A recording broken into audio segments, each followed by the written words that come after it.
당신은 어쩌면 오늘도 한숨을 쉬었을지 모릅니다. 자식의 전화를 받으며 혹은 자식의 근황을 전해 듣고 나서 아무 말 없이 고개를 끄덕이며 전화를 끊었지만 수화기를 내려놓은 뒤 가슴 한편이 무겁게 가라앉는 그 기분. 말로 설명하기 어려운 그러나 부인할 수 없는 그 감정을 당신은 실망이라고 불렀습니다. 그런데 이상합니다. 분명 자식을 사랑하는데 자식의 행복을 바라는데 왜 이런 기분이 드는 걸까요? 자식이 잘못을 저지른 것도 아닙니다. 단지 당신이 바랐던 방향과 조금 다른 길을 걷고 있을 뿐입니다. 그저 당신이 생각했던 그 정도에 미치지 못했을 뿐입니다. 그런데도 마음 한구석에서는 무언가가 계속 흔들립니다. 짜증이 나기도 하고 안타깝기도 하고 때로는 화가 나기도 합니다. 당신은 그 감정을 애써 눌러왔습니다. 부모라면 이래서는 안 되지. 아이를 있는 그대로 받아들여야지. 그렇게 스스로를 타이르면서도 마음 깊은 곳에서는 여전히 무언가가 삐걱거립니다. 그리고 어느 순간 문득 이런 생각이 스칩니다. 내가 실망한 건 정말 저 아이 때문일까? 쇼펜하우어는 말했습니다. 인간은 자신의 욕망을 사랑이라는 이름으로 포장하는데 놀라울 만큼 능숙하다고. 우리는 우리 자신조차 속입니다. 그리고 그 속임수가 들통날 때 우리는 비로소 고통스러워합니다.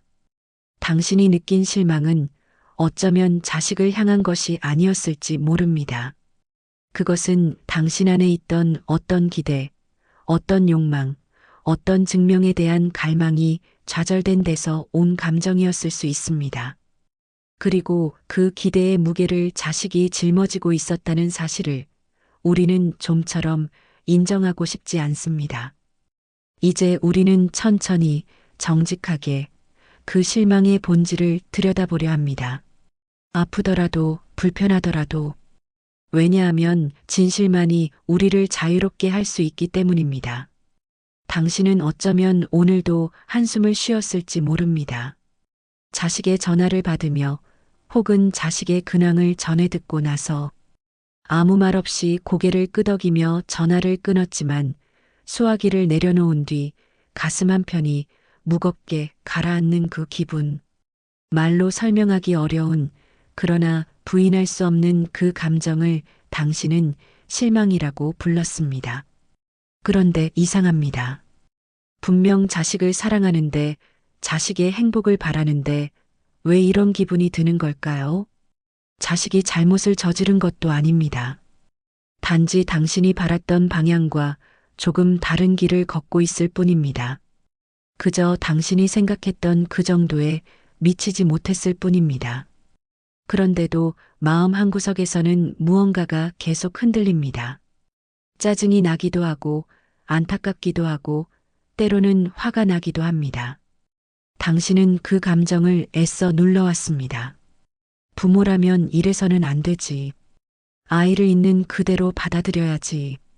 그렇게 스스로를 타이르면서도 마음 깊은 곳에서는 여전히 무언가가 삐걱거립니다. 그리고 어느 순간 문득 이런 생각이 스칩니다. 내가 실망한 건 정말 저 아이 때문일까? 쇼펜하우어는 말했습니다. 인간은 자신의 욕망을 사랑이라는 이름으로 포장하는데 놀라울 만큼 능숙하다고. 우리는 우리 자신조차 속입니다. 그리고 그 속임수가 들통날 때 우리는 비로소 고통스러워합니다. 당신이 느낀 실망은 어쩌면 자식을 향한 것이 아니었을지 모릅니다. 그것은 당신 안에 있던 어떤 기대, 어떤 욕망, 어떤 증명에 대한 갈망이 좌절된 데서 온 감정이었을 수 있습니다. 그리고 그 기대의 무게를 자식이 짊어지고 있었다는 사실을 우리는 좀처럼 인정하고 싶지 않습니다. 이제 우리는 천천히 정직하게 그 실망의 본질을 들여다보려 합니다. 아프더라도 불편하더라도 왜냐하면 진실만이 우리를 자유롭게 할 수 있기 때문입니다. 당신은 그 순간을 기억합니다. 자식이 당신에게 말했습니다. 회사를 그만두겠다고, 결혼은 아직 생각이 없다고, 하고 싶은 일을 찾아보겠다고, 혹은 아무 말도 하지 않았지만 당신은 알아차렸습니다. 자식의 삶이 당신이 그려왔던 그림과 점점 멀어지고 있다는 것을. 그 순간 당신의 가슴 속에서 무언가가 무너져 내렸습니다. 분노였을까요? 아니면 허탈함이었을까요? 어쩌면 둘 다였을지도 모릅니다. 당신은 말을 아꼈습니다. 내 인생이니 내가 알아서 해라는 차가운 문장 뒤에 진짜 하고 싶었던 말들을 숨겼습니다. 그리고 혼자 남았을 때 당신은 깊은 침묵 속으로 가라앉았습니다. 쇼펜하우어는 이 순간을 이렇게 설명합니다. 실망이란 현실이 우리를 배신한 것이 아니라 우리의 욕망이 현실을 왜곡했던 것이 드러나는 순간이라고.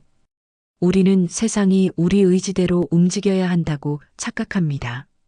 그리고 그 착각이 깨질 때 우리는 세상을 원망하고 타인을 비난하며 결코 우리 자신을 돌아보지 않습니다. 당신이 자식에게 느낀 실망의 실체를 들여다보십시오. 정말 자식이 잘못된 선택을 했기 때문입니까? 아니면 자식이 당신이 원하는 선택을 하지 않았기 때문입니까? 이 둘은 전혀 다른 문제입니다. 하지만 우리는 교묘하게 이 둘을 섞어버립니다. 너를 위해서라는 말로 우리의 욕망을 정당화하고 이게 옳은 길이야라는 확신으로 우리의 기대를 현실로 만들려 합니다. 그래서 실망은 언제나 예상보다 깊습니다. 왜냐하면 그것은 단순히 기대가 어긋난 것이 아니라 우리가 공들여 쌓아온 자기 정당화의 성이 무너지는 경험이기 때문입니다. 자식이 우리를 실망시킨 것이 아니라 우리 자신이 스스로에게 거짓말을 해왔다는 사실이 드러나는 것입니다. 그 순간 당신의 마음은 어디를 향했습니까? 자식을 향했습니까? 아니면 이미 당신 자신을 향하고 있었습니까? 왜 당신은 자식의 성공을 그토록 바랐을까요? 진심으로 자식의 행복을 원해서였을까요? 물론 그것도 있었을 겁니다. 하지만 그것만은 아니었습니다. 당신은 자식이 잘 되기를 바라면서 동시에 다른 무언가를 바라고 있었습니다. 내가 이 아이를 잘 키웠구나라는 확인. 내 인생이 헛되지 않았구나라는 증명. 자식의 성취는 곧 당신 삶의 정당성이었습니다. 쇼펜하우어는 이것을 인간의 가장 깊은 허무라고 보았습니다. 자기 삶의 의미를 타인의 성취에 기대려는 욕망. 우리는 스스로의 삶을 직접 평가하는 것을 두려워합니다. 그래서 자식이라는 대리인을 통해 그 평가를 회피하려 합니다. 자식이 좋은 대학에 가면 우리가 훌륭한 부모가 되고 자식이 좋은 직장에 들어가면 우리의 교육이 성공한 것이 되고 자식이 인정받으면 우리의 인생이 의미 있어집니다. 그런데 이상하지 않습니까? 자식은 자식의 삶을 살고 있을 뿐인데 우리는 그 삶을 우리 삶의 연장선으로 여깁니다. 자식의 성적표를 볼 때 떨렸던 손, 자식의 합격 소식에 느꼈던 안도감, 자식의 실패 앞에서 느낀 수치심. 그것은 정말 자식을 위한 마음이었을까요? 아니면 당신 자신을 위한 감정이었을까요? 당신은 평생 열심히 살아왔습니다. 최선을 다했고 희생도 마다하지 않았습니다. 그런데 어느 순간 문득 불안해집니다. 내가 잘 산 걸까? 내 선택이 옳았을까? 그 질문에 스스로 답하기가 두렵습니다. 그래서 당신은 자식에게로 시선을 돌립니다. 자식이 잘 되면 그 모든 질문에 대한 답이 될 것만 같았습니다. 하지만 쇼펜하우어는 단호하게 말합니다. 타인의 삶은 결코 당신의 삶을 대신 살아줄 수 없다고. 자식이 아무리 성공해도 당신의 공허함은 채워지지 않으며 자식이 아무리 훌륭해도 당신의 불안은 사라지지 않습니다. 왜냐하면 그 공허와 불안은 자식과는 아무 상관이 없기 때문입니다. 그것은 처음부터 당신 자신의 문제였습니다. 자식은 당신의 증명서가 아닙니다. 자식은 그저 자신의 고통을 안고 살아가는 한 사람일 뿐입니다. 어느 날 당신은 문득 깨달았습니다. 자식을 바라보며 느꼈던 그 무거운 감정이 사실은 자식을 향한 것이 아니었다는 것을, 당신이 화가 났던 것은 자식이 잘못해서가 아니라 당신의 기대가 빗나갔기 때문이었습니다. 당신이 속상했던 것은 자식이 불행해서가 아니라 당신이 원했던 그림이 무너졌기 때문이었습니다. 자식은 그저 자기 삶을 살고 있었을 뿐인데 당신은 그것을 배신으로 받아들이고 있었습니다. 그 깨달음은 부끄러웠습니다. 조용하지만 견딜 수 없을 만큼 부끄러웠습니다. 당신은 자식을 사랑한다고 믿었습니다. 그리고 실제로 사랑했습니다. 하지만 그 사랑 안에는 당신도 몰랐던 욕망이 섞여 있었습니다. 당신은 자식의 행복을 바란다고 말했지만 실은 당신이 정의한 행복만을 인정하고 있었습니다. 당신은 자식의 선택을 존중한다고 믿었지만 실은 당신의 기준에 맞는 선택만을 받아들이고 있었습니다. 쇼펜하우어는 이것을 인간의 가장 교묘한 자기기만이라고 말했습니다. 우리는 욕망을 사랑으로 착각하고 집착을 애정으로 포장하며 통제를 배려라고 부릅니다. 그리고 그 가면이 벗겨지는 순간 우리는 우리 자신의 민낯과 마주하게 됩니다. 당신이 실망한 것은 자식이 아니었습니다. 당신이 실망한 것은 당신의 기대였고 당신의 욕망이었고 결국 당신 자신이었습니다. 자식은 단지 당신의 욕망이 투영된 스크린이었을 뿐 실망의 진짜 대상은 처음부터 당신 안에 있었습니다. 이 깨달음은 고통스럽습니다. 하지만 동시에 해방적입니다. 왜냐하면 당신은 이제 알기 때문입니다. 자식이 무엇을 하든 어떤 선택을 하든 그것이 당신의 가치를 증명하지도 부정하지도 않는다는 것을, 당신의 삶과 자식의 삶은 별개라는 것을, 그리고 당신이 느꼈던 그 무거운 감정의 주인은 언제나 당신 자신이었다는 것을, 실망의 방향이 바뀌는 순간 비로소 진짜 사랑이 시작될 수 있습니다. 사람들은 오해합니다. 기대를 내려놓는다는 것을 포기로 여깁니다. 자식에게 기대하지 않는다는 말을 들으면 사람들은 체념한 부모, 무관심한 부모, 혹은 사랑이 식어버린 부모를 떠올립니다. 마치 기대를 버리는 것이 자식을 버리는 것과 같다고 생각하는 듯합니다. 하지만 그것은 전혀 다른 이야기입니다. 기대를 내려놓는다는 것은 자식을 포기하는 것이 아닙니다. 오히려 자식을 있는 그대로 보기 시작하는 것입니다. 당신이 그려놓은 그림이 아니라 자식이 실제로 살고 있는 삶을 바라보는 것입니다. 당신의 욕망이라는 필터를 벗어던지고 한 사람의 인간으로서 자식을 마주하는 것입니다. 쇼펜하우어는 의지의 약화에 대해 말했습니다. 그것은 삶에 대한 집착이 느슨해지는 상태, 세상을 향한 욕망이 잠잠해지는 순간을 뜻합니다. 많은 이들이 이것을 노쇠함이나 무기력으로 오해하지만 쇼펜하우어는 이것이야말로 진정한 평안으로 가는 길이라고 보았습니다. 왜냐하면 욕망이 줄어들수록 고통도 줄어들기 때문입니다. 당신이 자식에게 품었던 기대를 내려놓는다는 것은 사랑을 버리는 것이 아니라 사랑의 형태를 바꾸는 것입니다.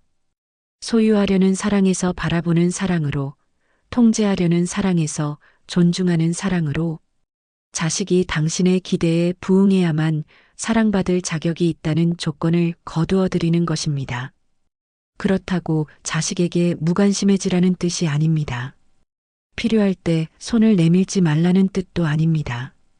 다만 당신의 불안을 자식에게 떠넘기지 말라는 것입니다. 당신의 욕망을 자식의 의무로 둔갑시키지 말라는 것입니다. 자식의 선택이 당신을 불편하게 만들더라도 그것이 자식의 삶이라는 것을 인정하라는 것입니다. 내려놓음은 정직함입니다. 당신이 그동안 사랑이라고 믿었던 것 안에 욕망이 섞여 있었다는 것을 인정하는 용기입니다. 그리고 그 욕망에서 한 발짝 물러서는 성숙함입니다. 사랑이 더 조용해질 때 비로소 당신의 마음도 평안해질 수 있습니다.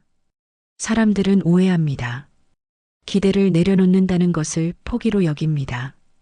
자식에게 기대하지 않는다는 말을 들으면 사람들은 체념한 부모, 무관심한 부모, 혹은 사랑이 식어버린 부모를 떠올립니다. 마치 기대를 버리는 것이 자식을 버리는 것과 같다고 생각하는 듯합니다. 하지만 그것은 전혀 다른 이야기입니다. 기대를 내려놓는다는 것은 자식을 포기하는 것이 아닙니다. 오히려 자식을 있는 그대로 보기 시작하는 것입니다. 당신이 그려놓은 그림이 아니라 자식이 실제로 살고 있는 삶을 바라보는 것입니다. 당신의 욕망이라는 필터를 벗어던지고 한 사람의 인간으로서 자식을 마주하는 것입니다. 쇼펜하우어는 의지의 약화에 대해 말했습니다. 그것은 삶에 대한 집착이 느슨해지는 상태, 세상을 향한 욕망이 잠잠해지는 순간을 뜻합니다. 많은 이들이 이것을 노쇠함이나 무기력으로 오해하지만 쇼펜하우어는 이것이야말로 진정한 평안으로 가는 길이라고 보았습니다. 왜냐하면 욕망이 줄어들수록 고통도 줄어들기 때문입니다. 당신이 자식에게 품었던 기대를 내려놓는다는 것은 사랑을 버리는 것이 아니라 사랑의 형태를 바꾸는 것입니다. 소유하려는 사랑에서 바라보는 사랑으로, 통제하려는 사랑에서 존중하는 사랑으로, 자식이 당신의 기대에 부응해야만 사랑받을 자격이 있다는 조건을 거두어 드리는 것입니다. 그렇다고 자식에게 무관심해지라는 뜻이 아닙니다. 필요할 때 손을 내밀지 말라는 뜻도 아닙니다. 다만 당신의 불안을 자식에게 떠넘기지 말라는 것입니다. 당신의 욕망을 자식의 의무로 둔갑시키지 말라는 것입니다. 자식의 선택이 당신을 불편하게 만들더라도 그것이 자식의 삶이라는 것을 인정하라는 것입니다. 내려놓음은 정직함입니다. 당신이 그동안 사랑이라고 믿었던 것 안에 욕망이 섞여 있었다는 것을 인정하는 용기입니다. 그리고 그 욕망에서 한 발짝 물러서는 성숙함입니다. 사랑이 더 조용해질 때 비로소 당신의 마음도 평안해질 수 있습니다. 당신은 이 긴 여정을 함께 걸어왔습니다. 처음에는 자식에게 느꼈던 실망에서 시작했습니다. 그 실망은 정당한 것처럼 보였고 불가피한 것처럼 느껴졌습니다. 하지만 한 걸음씩 들여다보면서 당신은 발견했습니다. 실망의 진짜 주인이 누구였는지를, 그 감정이 정말로 향하고 있던 곳이 어디였는지를. 쇼펜하우어는 평생 인간의 자기기만과 싸웠습니다.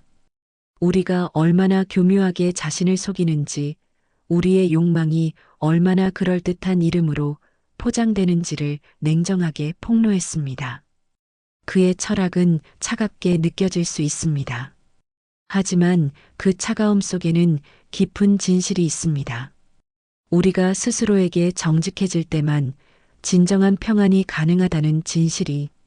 당신이 자식을 향해 느꼈던 모든 감정은 틀린 것이 아니었습니다. 다만 그 감정의 출처를 오해하고 있었을 뿐입니다. 사랑과 욕망이 뒤섞여 있었고 애정과 집착이 구분되지 않았으며 기대와 두려움이 하나로 엉켜 있었습니다. 그것을 인정하는 것이 부끄러울 수 있습니다. 하지만 그 부끄러움을 견디는 것이야말로 성장입니다. 이제 당신은 선택할 수 있습니다. 계속해서 자식에게 당신의 욕망을 투영할 것인지 아니면 자식을 한 사람의 인간으로 존중할 것인지, 기대라는 무거운 짐을 자식에게 지울 것인지 아니면 그 짐을 내려놓고 가볍게 사랑할 것인지, 그 선택은 오롯이 당신의 몫입니다. 기억하십시오. 자식은 당신의 증명서가 아닙니다. 자식은 당신의 연장선도 아닙니다. 자식은 그저 자기 삶을 살아가는 한 사람입니다. 당신이 그것을 있는 그대로 받아들일 때 당신의 마음속 실망은 사라지고 그 자리에 진짜 사랑이 자리 잡을 것입니다. 우리는 자식에게 실망한 것이 아니었습니다. 우리는 우리 자신에게 실망했던 것입니다. 그리고 그 깨달음이야말로 새로운 시작입니다.